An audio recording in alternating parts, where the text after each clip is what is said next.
Пайгамбар Алейхиссалам бул хадистин акыркы васияты.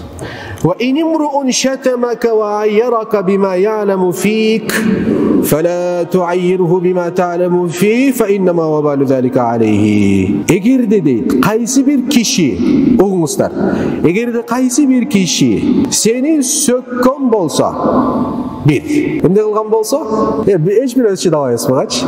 Ким сени сөккөн болсо, мындан да катуусу ва айярака бима я'ламу фика, сенден бар болгон бир кемчиликти башка бирөөлөргө айтып жайган болсо дейт. Айыптаган болсо сени дейт. Кайсы бирөө эмне кылат экен? Биринчиси сени сөгөт. Сени сөккөн болсо.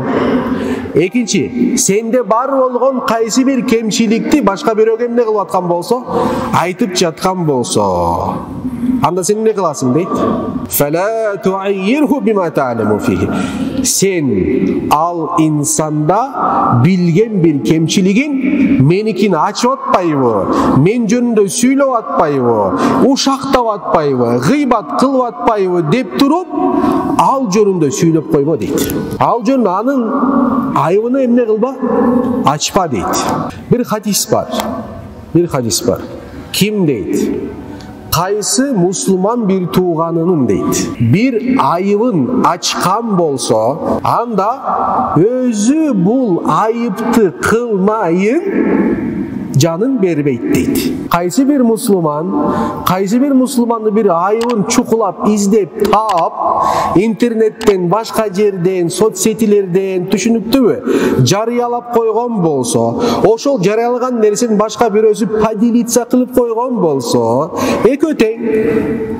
Бул күнөөгө түшмөйүн жан беришпейт. Хадистин матны ошол.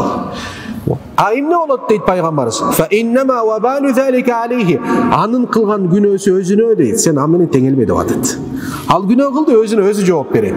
Ал күнөө кылды деп сен да күнөөгө батпа.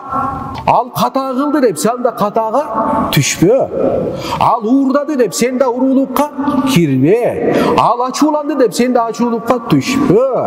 Ал алдады деп сен да алдаба. Тиги күнөөгө батып жатса, ал сенин күнөөгө батууга уруксат берилди деген нерсе жок. Себеби сенин амалың сага, анын амалы ага.